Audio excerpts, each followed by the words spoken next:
I have only 3 brief points to make, and then I think we can open up for Q&A. First, why I chose the title Second Takeoff. The first takeoff happened between 1988 and 1997. What triggered the first takeoff? In 1985, the United States forced Japan to appreciate the yen. And when yen became too expensive for export, Japanese firms, Japanese factories relocated from Japan to Malaysia and Thailand and a bit of Singapore, a bit of Batam. And that wave started in 1988 in a big way.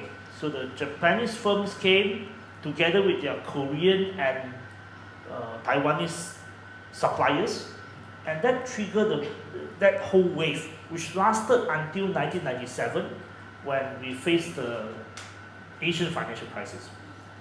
After Asian financial crisis, 3 big things happened. The Asian financial crisis in 1998, then Deputy Prime Minister was sacked and jailed, Dato Sri Anwar Ibrahim, which triggered a series of political crisis and also loss of legitimacy for the government.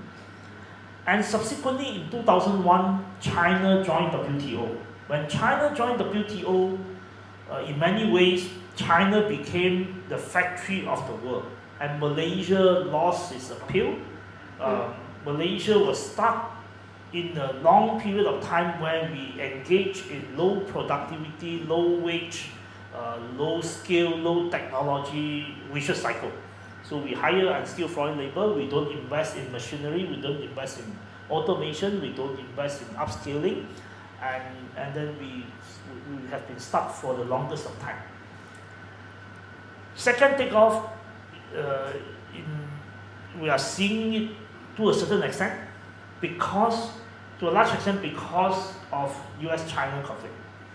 Because of the US-China competition, we're seeing there was a wave of investment moving away from China to Vietnam, and subsequently now you're seeing some of these higher-end semiconductor factories, some of this higher-end investment coming into Malaysia because of the reorganization of global supply chain, triggered by US-China conflict and subsequently triggered by the Ukraine war and other tensions. So we have an opportunity. Not many countries has a second chance. We have a second chance. Second point I want to make is that yesterday the Department of Statistics predicted or announced an early assessment that most likely the second quarter will grow by 5.8%. One of the articles, one of the pieces in the book, I argue that we should aim to grow consistently at about 6% for a decade. It doesn't mean that it will happen this year, it doesn't mean that it will happen in 2025, but we should try to grow at 6% for an extended period. And if we can grow at 6%, around 6% consistently for a period of 10 years or 11 years, the size of GDP will double.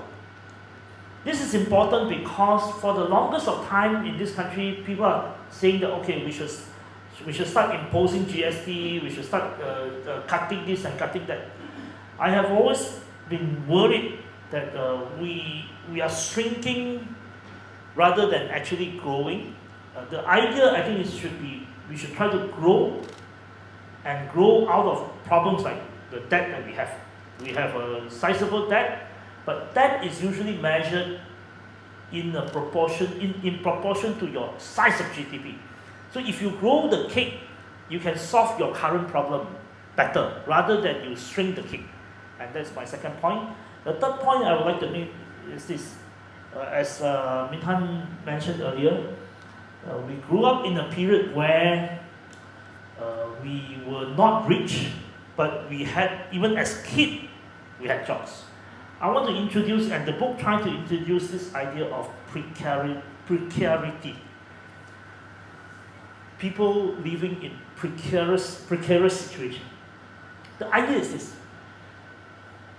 Not many people are really poor in this country. Not many people are really, really poor in this country.